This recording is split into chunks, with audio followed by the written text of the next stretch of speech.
আসসালামু আলাইকুম ওয়া রাহমাতুল্লাহি ওয়া বারাকাতুহু। সম্মানিত দিনী ভাই ও বোনেরা, আপনারা যেখান থেকে আমাদের এই ভিডিওটি দেখছেন, আপনাদের সকলকে আন্তরিক শুভেচ্ছা ও অভিনন্দন জানাই। প্রিয় দর্শক মণ্ডলী, আমি 2 দিন আগে সমস্ত হানাফিদেরকে চ্যালেঞ্জ করেছিলাম যে একই মজলিসে যদি কেউ 3 তালাক দেয়, তাহলে পবিত্র কোরআন এবং সহিহ সুন্নাহ এবং অধিকাংশ সালাফ অর্থাৎ অধিকাংশ আলেমদের মত অনুযায়ী সেটা 3 তালাক পতিত হবে না, সেটা 1 তালাকই পতিত হবে। প্রিয় দর্শক মণ্ডলী, এই বিষয়ে আমি আবারও চ্যালেঞ্জ করছি, সমস্ত হানাফি মুকাল্লিদদেরকে চ্যালেঞ্জ করছি, যদি আপনাদের বুকে দম থাকে তাহলে এই বিষয়ে অনলাইনে সরাসরি বাহাসে বসতে পারেন।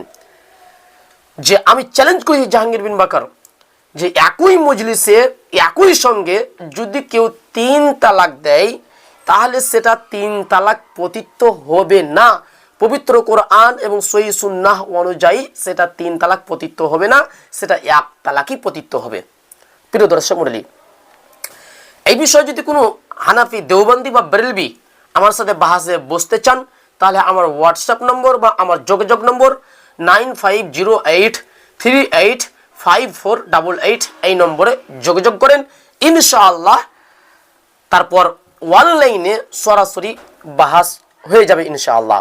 আমার দাবি, একই মজলিসে যদি কেউ 3 তালাক দেয় তাহলে পবিত্র কোরআন এবং সহিহ সুন্নাহ অনুযায়ী, সহিহ হাদিস অনুযায়ী এবং অধিকাংশ উলামাদের বক্তব্য অনুযায়ী সেটা 3 তালাক পতিত হবে না, সেটা 1 তালাকই পতিত হবে এবং ইজমা অনুযায়ী সেটা 1 তালাকই পতিত হবে। এই বিষয়ে যদি কোনো হানাফি মুকাল্লিদ, দেওবন্দি হোক বা বেরেলভি হোক, যদি বাহাসে বসতে চান তাহলে এই বিষয়ে আমার সাথে যোগাযোগ করুন। যোগাযোগ নম্বর 9508385488 এই নম্বরে যোগাযোগ করুন। আসসালামু আলাইকুম ওয়া রাহমাতুল্লাহি ওয়া বারাকাতুহু।